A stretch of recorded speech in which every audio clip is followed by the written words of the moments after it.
Hey, what's happening, guys? Today I am going to show you how to make keto bread. But I think it's important before we start this recipe that I tell you, we're not making just any keto bread recipe today. We are making the best low carb keto bread. It's soft, it's airy, it's spongy, it's got this great pull apart texture to it. It even has a pull apart crust. The crust is crazy. And each slice has just one net carb. With that being said, let's get into this one and I'll show you how to make keto bread.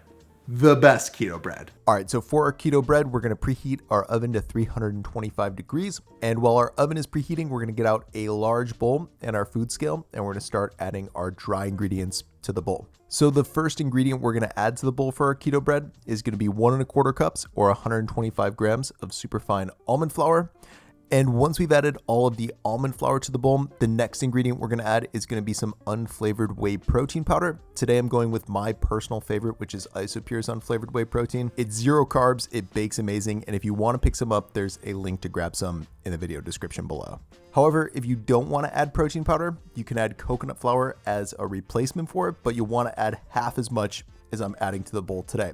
Also, it's worth mentioning that if you do use the coconut flour, you're going to be adding carbs to the bread because coconut flour has carbs, whereas the unflavored whey protein powder doesn't. So just keep that in mind as well. But for today's recipe, I'm going to be adding 1 scoop or 30 grams of that unflavored whey protein powder to my bowl. So normal bread is actually sweetened just a little bit, and that's what we're gonna do for today's keto bread. But of course, for our bread, we'll wanna sweeten it without adding any additional carbs. So to do that, we're gonna add a tablespoon or 12 grams of confectioner's erythritol. And then of course, we want our bread to rise a little bit. So we're gonna add 2 teaspoons of baking powder, as well as just a pinch of salt to bring out all of the flavors of our keto bread. Now we can just get out a whisk and whiskify all those ingredients until they're well combined. Once they are, we're gonna add 6 tablespoons or 84 grams of some melted butter.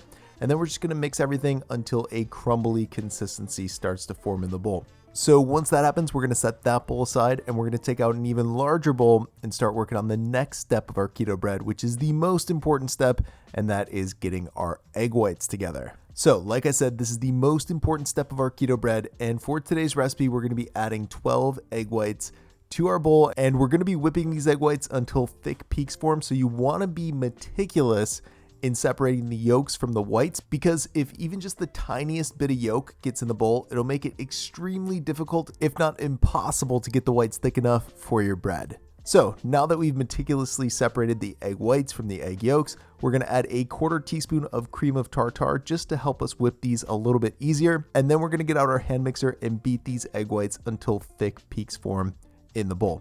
Now, once those thick peaks do form in the bowl and you've got something that looks like this going on in there, that's when we're gonna set that bowl aside and we're gonna add one of those egg yolks that we separated from earlier. We're gonna add one of those to our dry ingredient and butter bowl. And you'll wanna mix that yolk until it totally dissolves into all those ingredients. Once it does, we're gonna add half of our egg whites into that bowl, and we're gonna fold all those ingredients really gently into one another with a spatula. And the key word there is gently. Also, you don't wanna overmix things because you wanna keep as much air as possible in your batter. But once you've incorporated the first half of the egg whites into the batter, that's when you can incorporate the second half of the egg whites. And once you've got everything added to the bowl and folded nice and gently and a thick batter is formed in there, that's when you want to get out an 8.5 inch by 4.5 inch bread loaf pan. You'll want to line it with a little bit of parchment paper, and then you want to coat the parchment paper with some baking spray.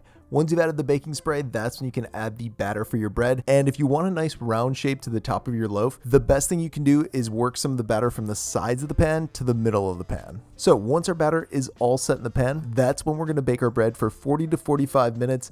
After that amount of time, I like to cover it with a bit of tinfoil just so that the top doesn't burn. And then once I've covered it with that tinfoil, I'll put it back in the oven for another 50 minutes. So that's an hour-and-a-half of total bake time. And then once the bread is done baking, I'll remove it from the oven, let it cool completely in the tray itself. I actually let my bread cool overnight. But once it's done cooling, you can cut it into 16 slices, and then check this out. This is what the bread ends up looking like. It's soft, it's airy, it's got this unbelievable pull apart quality to it that normal bread has with way more carbs. It even has a pull apart crust that is just unbelievable. And this keto bread recipe has all of that, but just with way less carbs than a normal slice of bread. So that's how to make low carb keto bread. I should say that's how to make the best low carb keto bread. If you make this, I'd love to see a recreation of it, so definitely tag me on Instagram if you have Instagram. My handle's in the video description below. Also in the video description, you'll find links to all the products that I used to make the keto bread today. So if you need the almond flour or the protein powder or the erythritol, links to all that stuff and more are down there as well. Also down there is the full ingredient list as well as the macros for every slice of bread. And that's pretty much it. I hope you guys enjoyed this keto bread recipe. I hope it's the best keto bread that you ever make, and I will see you in the next recipe.